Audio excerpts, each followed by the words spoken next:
Atölye Masal'dan ben Gülay. Herkese merhabalar. Sizlerle yeni yıla özel süslemeler yaparak devam ediyoruz üretmeye. Çok renkli, keyifli örebileceğiniz, hazırlayabileceğiniz bir kapı süsü hazırladım.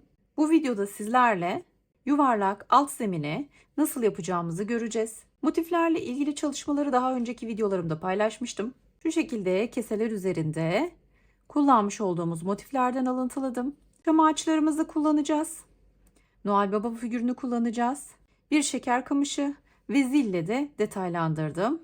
Sizler de kendiniz örerek ekleyebilirsiniz isterseniz. Yapmış olduğum keselerin motiflerini de videolarına ekliyor olacağım. İzleyerek örebilirsiniz. Yapacağımız yuvarlak zemin için bize şu şekilde bir tel gerekli olacak. 2 ya da 2,5 milimlik olması gerekiyor bu telin. Bir kablo, elektrik malzemeli satan yerlerden de temin edebilirsiniz. Ben kullanmak istediğim ölçüde küçük bir şekilde kestim.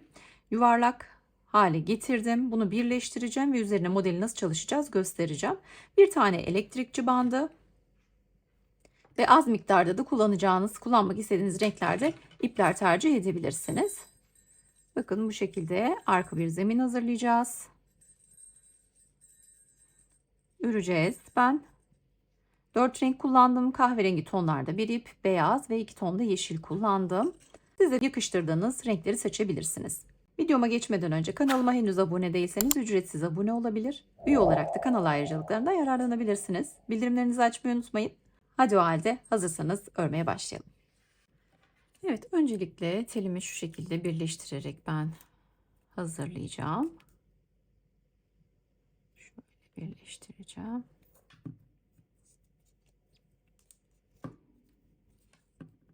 Yuvarlak hazır telde kullanabilirsiniz. Küçük kasnaklarda kullanabilirsiniz. Benim elimde var olan malzemelerle nasıl yaptığımı size göstermek istedim.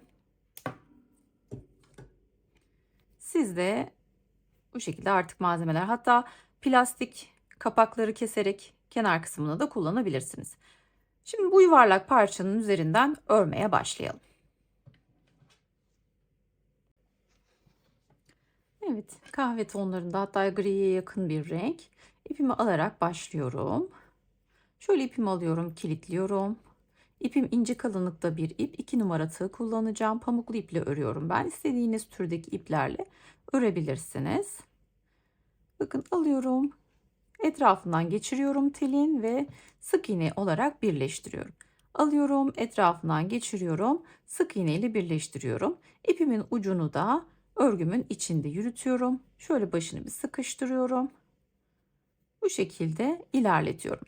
Şimdi alttaki tel parçasının görünmemesini sağlayacak şekilde örüyorum. Boşluk bırakmayacağım. Sıkıştırarak öreceğim. Tamamına döndükten sonra bir üst sırada diğer renge nasıl geçiyorum, hangi tekniği kullanarak devam ediyorum onu göstereceğim size.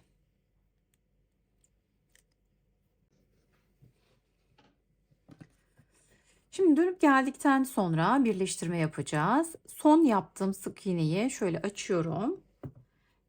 Geçiş yapacağım rengimi, şöyle toparlayayım ipimi, alıp ikisinin içinden geçiriyorum. Şöyle kahverengi ipi de kaçmaması için tutuyorum. Bakın ikisini beyaz iple kapattım. Kahverengiyi çektim, sıkıştırdım. Şöyle alttan gelecek. Şöyle daraltıyorum. Şimdi bir sonraki ilmeğin içinden, ilmeğin bana bakan tarafından alıyorum tek yönünden ve beyaz ipimin içinden geçiriyorum. Şimdi bunları da şöyle arkada birbirine düğümleyerek sıkıştırıyorum. Açılmaması için. Şimdi zincir çekeceğim. Şöyle kapatıyorum. Bakın tamamladık. Açıklık yok. Ben videoda göstermek için küçük bir tane yapmak istedim. Siz yapacağınız ebatı değiştirebilirsiniz. Herhangi bir sayı sıkıntımız yok. Sadece sık iğnelerle dolduracağız. Üzerini nasıl gösterdiğim gibi teknikler uygulayarak devam edeceğiz. Zincir çekiyorum. Bir tane çekmiştim. 2, 3. Şimdi aynı yere sık iğne ile birleştiriyorum. Bakın alıyorum. İkisini bir kapatıyorum. 1, 2, 3. Bir sonraki ilmeğin yine bana bakan tarafından alıyorum. Sık iğne ile birleştiriyorum. Şimdi bütün ilmeklere ilmeğin bize bakan tarafından alarak bir tane sık iğne yapacağız. 1, 2, 3.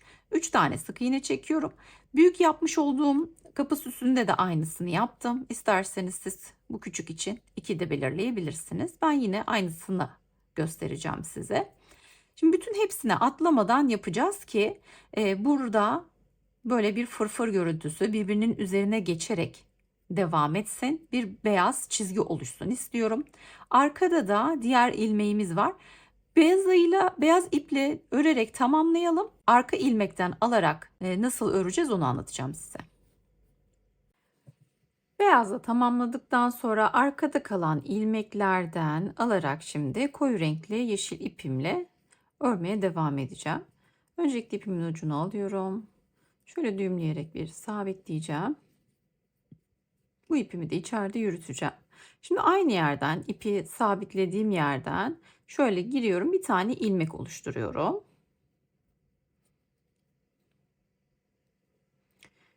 Bir, iki, 3, 4 zincir çekerek başlayacağım. Tığımın üzerine alıyorum. Aynı yerden bir tane üçlü trabzan çalışıyorum. Bir sonrakine geçiyorum. Buraya 2 tane üçlü trabzan yaptım sayıyorum.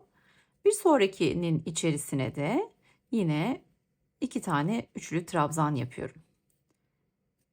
Hiçbirini atlamayacağız. Hepsine ikişer tane üçlü trabzan çalışarak bu fırfırlı görüntüyü devam ettiriyor olacağız. Şimdi şöyle bir tane daha yapıyorum ve nasıl göründüğüne bakalım. Bir sonraki ilmeğe geçiyorum. İpin ucunu içeride yürütüyorum. Birinci üçlü trabzan ve ikinci üçlü trabzan. Bakın önde yapmış olduğumuz beyazı biraz yükseltmiş olduk. İsterseniz bunu 4 defa da çekerek de yapabilirsiniz. Ben 3 kez çekerek yapıyorum şimdi. Bu şekilde yükselteceğiz. Dediğim gibi hiçbir ilmeği atlamayıp hepsine ikişer tane üçlü trabzan yapalım. Bu sırayı da bu şekilde tamamlayalım ve bir üst sıraya geçelim. Bu haliyle de hoş duruyor. Şimdi üçüncü bir renk daha ekleyeceğiz. Beyaz iple ördüklerimizi şöyle isterseniz bakın bu hale gelecek şekilde düzeltebilirsiniz. Kıvrılmalarına şekillendirerek yön verebilirsiniz. Bunu daha sonra da yapabiliriz. Şimdi elimizde örerken yine bozulmalar olabilir. Açık renkli yeşil ipimi alıyorum. Şöyle herhangi bir yerden ilmeklerimi bu kez hem önden hem arkadan alarak öreceğim. Şöyle alıyorum. Düğümleyerek kilitleyebiliriz. Şöyle içerisinde yürüteceğim. Sabitlediğim yerden bir ilmek çıkarıyorum. 1 diye sayıyorum. 2, 3, 4. İlkini 4 zincir çektim. Bir tanesini sabitleme için yapmış olalım. Hemen yanındakinden sık iğne ile sabitleyelim. 1, 2, söküldü. 2, 3. Bir sonrakine hemen sık iğne ile birleştiriyorum. 1, 2, 3 zincir. Şöyle bir sonrakine sık iğne ile birleştiriyorum. 1, 2, 3 zincir, sık iğne ile birleştir. Bakın şimdi şöyle olacak. Bir katman daha vermiş olduk. Bir renk daha eklemiş olduk. Zaten alttaki koyu yeşil renkli ipimizle örmüş olduğumuz sıra bu şekilde de kıvrılmış oldu. Yine aynı kıvrılmayı vermiş olacağız. Bütün ilmeklere 3 zincir çekip bir sık iğne ile birleştirip tamamlıyor olacağız. Hemen yapalım, sonucu görelim. Evet, parçayı tamamlamış olduk. Çok güzel bir görüntüsü oldu. Şöyle de görmüş olalım. Çeşitli amaçlarla değerlendirebileceğiniz, masa üzerinde, saksı altında kullanabileceğiniz ya da dediğim gibi yılbaşı motifleriyle süsleyerek bir kapı süsüne çevirebileceğiniz bir alt taban yapmış olduk. Sizler de benimle ördünüz mü? Bu fikri değerlendirmek ister misiniz? Düşüncelerinizi mutlaka bana yazın. Merakla okuyor ve keyifle cevaplıyorum. Daha fazla tarif ve paylaşım için kanalıma abone olmayı, ayrıcalıklardan yararlanmak için de üye olabileceğinizi unutmayın. Bir sonraki projede görüşmek üzere. Hoşça kalın.